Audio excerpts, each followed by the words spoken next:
ಸರ್ಕಾರಿ ಶಾಲೆಗಳಲ್ಲಿ LKG UKG ಪ್ರಾರಂಭ ಮಾಡಿದ್ದಾರೆ. ಅಲ್ಲಿ ಅಂಗನವಾಡಿ ಕೇಂದ್ರಗಳಿಗೆ ಎಫೆಕ್ಟ್ ಆಗುತ್ತೆ.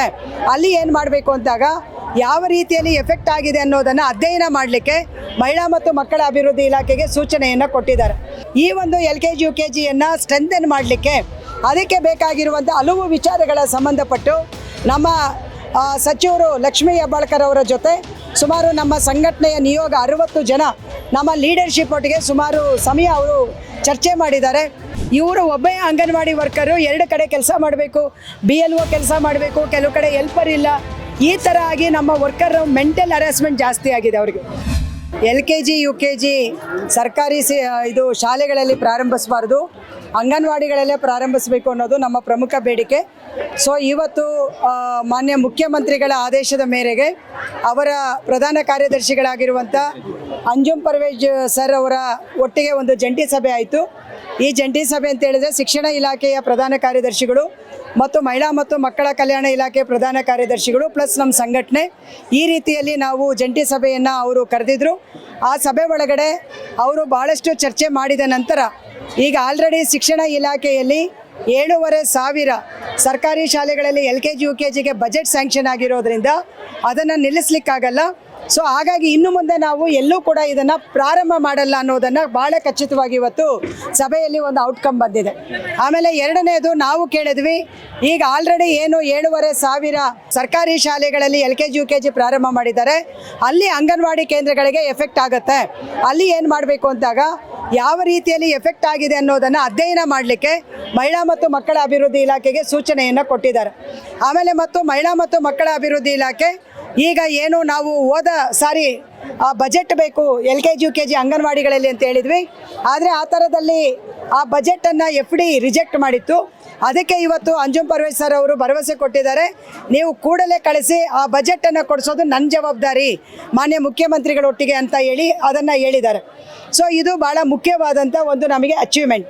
ಹಾಗೆಯೇ ನಮ್ಮ ಇಲಾಖೆ ಒಳಗಡೆನೂ ಕೂಡ ಈ ಒಂದು LKG UKGಯನ್ನು ಸ್ಟ್ರೆಂಥನ್ ಮಾಡಲಿಕ್ಕೆ ಅದಕ್ಕೆ ಬೇಕಾಗಿರುವಂಥ ಹಲವು ವಿಚಾರಗಳ ಸಂಬಂಧಪಟ್ಟು ನಮ್ಮ ಸಚಿವರು ಲಕ್ಷ್ಮೀ ಹೆಬ್ಬಾಳ್ಕರ್ ಅವರ ಜೊತೆ ಸುಮಾರು ನಮ್ಮ ಸಂಘಟನೆಯ ನಿಯೋಗ 60 ಜನ ನಮ್ಮ ಲೀಡರ್ಶಿಪ್ ಒಟ್ಟಿಗೆ ಸುಮಾರು ಸಮಯ ಅವರು ಚರ್ಚೆ ಮಾಡಿದ್ದಾರೆ.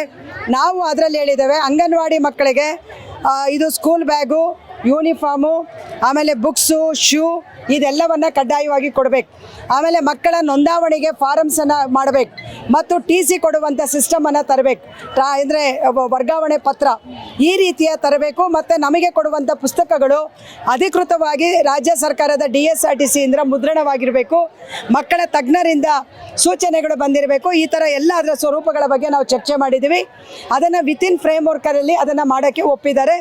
ಮತ್ತು ಇವತ್ತು ಏನು ಶಿಕ್ಷಣ ಇಲಾಖೆ ನಮ್ಮ ಮೇಲೆ ಕಾಂಪೀಟ್ ಮಾಡಿ ಅಭಿಯಾನ ನಡೆಸ್ತದೆ, ಅಂಗನವಾಡಿಯಲ್ಲೂ ಕೂಡ ಅಭಿಯಾನ ನಡೆಸಲಿಕ್ಕೆ ನಮ್ಮ ಸಚಿವರು ಒಪ್ಪಿದ್ದಾರೆ. ಮೇ 3ನೇ ವಾರದಿಂದ ನಮ್ಮ ಅಭಿಯಾನ ಪ್ರತಿ ಅಂಗನವಾಡಿ ಕೇಂದ್ರದ ವ್ಯಾಪ್ತಿ ಒಳಗಡೆ ಮಕ್ಕಳ ಜೊತೆಯಲ್ಲಿ ನಮ್ಮದು ಕೂಡ ಅಭಿಯಾನ ಆಗ್ತದೆ. ಈ ರೀತಿ ಅಂಗನವಾಡಿಗಳನ್ನು ಬಲಿಷ್ಠಗೊಳಿಸಲಿಕ್ಕೆ ಒಂದು ವಿಶಾಲವಾದಂಥ ಒಂದು ಚರ್ಚೆ ಮತ್ತು ಒಂದು ಔಟ್ಕಮ್ ಬಂದಿದೆ ಅನ್ನೋದು ನಮ್ಮ ಇವತ್ತು ಹೋರಾಟದ ಒಂದು ಗೆಲುವು ಅಂತ ಹೇಳಿ ನಾನು ಹೇಳಲಿಕ್ಕೆ ಭಾವಿಸ್ತೇನೆ.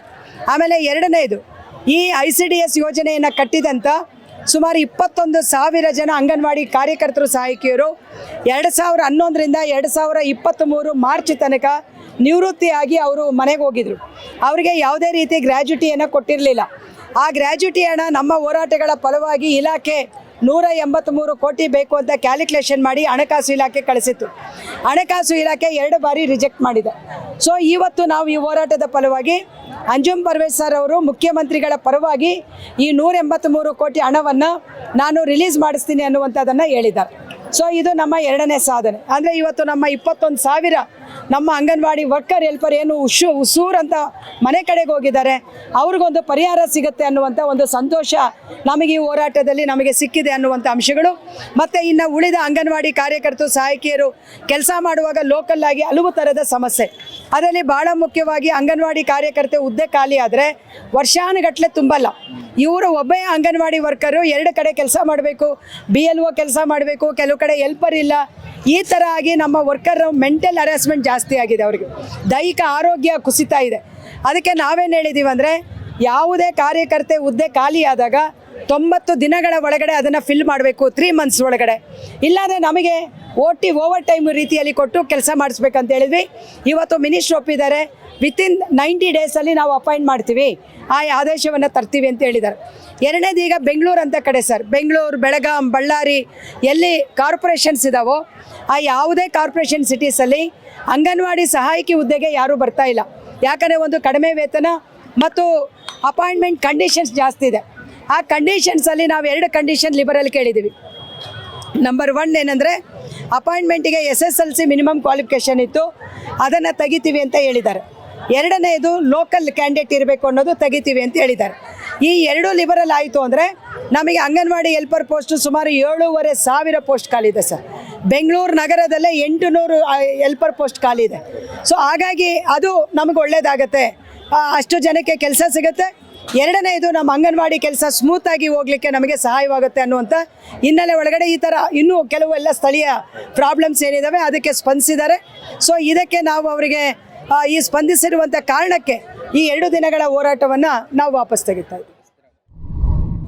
ಮತ್ತಷ್ಟು ವಿಶೇಷ ವಿಡಿಯೋಗಳನ್ನು ನೋಡಲು ಮತ್ತು ಹೊಸ ವಿಡಿಯೋಗಳ ಬಗ್ಗೆ ತಿಳಿಯಲು EDina.com ಯೂಟ್ಯೂಬ್ ಚಾನೆಲ್ ಸಬ್ಸ್ಕ್ರೈಬ್ ಮಾಡಿ ಮತ್ತು ಬೆಲ್ ಐಕಾನ್ ಕ್ಲಿಕ್ ಮಾಡಿ.